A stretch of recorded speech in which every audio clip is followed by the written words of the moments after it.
గద్దర్ గాడ్సే కాదు మిస్టర్ సంజయ్ గారు, గద్దర్ గరీబోల దేవుడు.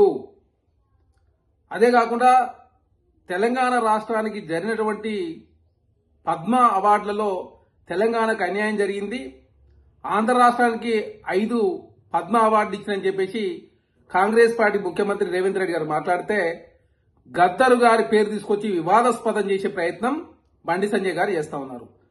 తెలంగాణ రాష్ట్రం నుంచి 8 మంది ఎంపీలు, 8 మంది ఎమ్మెల్యేలు, మొన్న జరిగినటువంటి ఎంపీ ఎలక్షన్లో 35% భారతీయ జనతా పార్టీకి ఓట్ల శాతం వేసి గెలిపిస్తే తెలంగాణకు పద్మ అవార్డులలో అన్యాయం చేసింది కేంద్ర ప్రభుత్వం అని చెప్పేసి కాంగ్రెస్ పార్టీ ముఖ్యమంత్రి రేవంత్ రెడ్డి గారు మాట్లాడితే గద్దర్ గారి పేరు మీద ఇష్యూని డైవర్ట్ చేసే ప్రయత్నం బండి సంజయ్ గారు చేస్తా ఉన్నారు.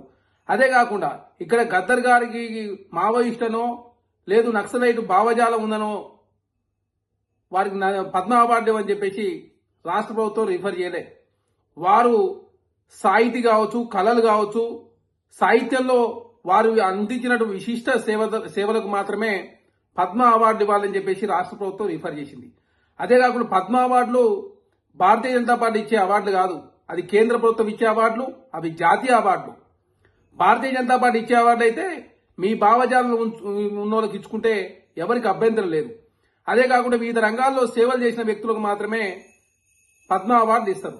అదే కాకుండా గతంలో నరేంద్ర మోడీ గారు ప్రధానమంత్రి ఉన్నప్పుడు బుద్ధదేవ్ భట్టాచార్య గారికి కూడా పద్మ అవార్డు ఇచ్చారు. కాకపోతే వారు తీసుకోలేదు, అది పక్కకు పెడితే వారు ఫస్ట్ నుంచి కమ్యూనిస్ట్ పార్టీలో ఉన్న వ్యక్తులు. అదే కాకుండా సీతారాం యేచూరి గారికి రాజ్యసభలో బెస్ట్ పార్లమెంటరీ అవార్డు కూడా నరేంద్ర మోడీ గారు ప్రధానమంత్రిగా ఉన్నప్పుడు మాత్రం ఇచ్చారు. అంటే వారు ఫస్ట్ నుంచి కమ్యూనిస్టు పార్టీ కోసం పనిచేసిన వ్యక్తులు.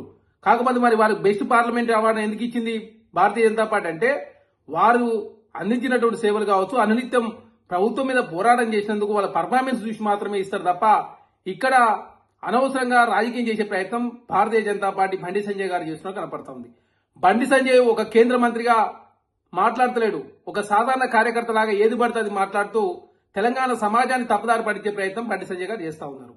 అదే కాకుండా గతంలో అద్వానీ గారు హైదరాబాద్ లో సభ పెట్టినప్పుడు కావచ్చు, నరేంద్ర మోడీ గారు సభ పెట్టినప్పుడు కావచ్చు, గద్దర్ గారు కూడా ఆ సభకు వెళ్ళిండు, నరేంద్ర మోడీ గారికి అలింగనం చేసుకుంటూ బండి సంజయ్ గారిని అలింగనం చేసినప్పుడు మరి ఎందుకు అప్పుడు గద్దర్ గారి భావజాలం గుర్తు రాలేదా బండి సంజయ్ గారికి కానీ నరేంద్ర మోడీ గారికి కానీ? ఇక్కడ భావజాలం ముఖ్యం కాదు, వారు అందించినటువంటి విశిష్ట సేవలను గుర్తించి సాహితీ రంగంలో కావచ్చు, తెలంగాణ ఉద్యమంలో కావచ్చు, గరీబోలకు వారు చేసినటువంటి సేవలను గుర్తించి మాత్రమే ఇక్కడ పద్మ అవార్డు ఇస్తారనేది చాలా స్పష్టం. బండి సంజయ్ గారు అవగాహన లేకుండా సమాజాన్ని తప్పుదారి పట్టించే ప్రయత్నం బండి సంజయ్ గారు చేస్తా ఉన్నారు. ఇప్పటికైనా తక్షణమే బండి సంజయ్ గారు క్షమాపణ చెప్పాల్సిన అవసరం ఉంది తెలంగాణ సమాజానికి, గద్దర్ గారి కుటుంబానికి. అదే కాకుండా భారతీయ జనతా పార్టీ ఇప్పుడు తెలంగాణ రాష్ట్రానికి రాష్ట్ర శాఖ అధ్యక్షులు అయితేనని చెప్పేసి ప్రచారం జరుగుతూ ఉంది. ఈటల రాజేంద్ర గారు మరి పీడీఎస్ నుంచి వచ్చిండు. వారు పీడీఎస్ లో పనిచేసినప్పుడు చాలా మంది ఏవీపీ కార్యకర్తల మీద దాడులు చేసినని చెప్పేసి మీ పార్టీలో ఉన్నటువంటి మనోహర్ రెడ్డి గారిని అడిగితే తెలుస్తుంది.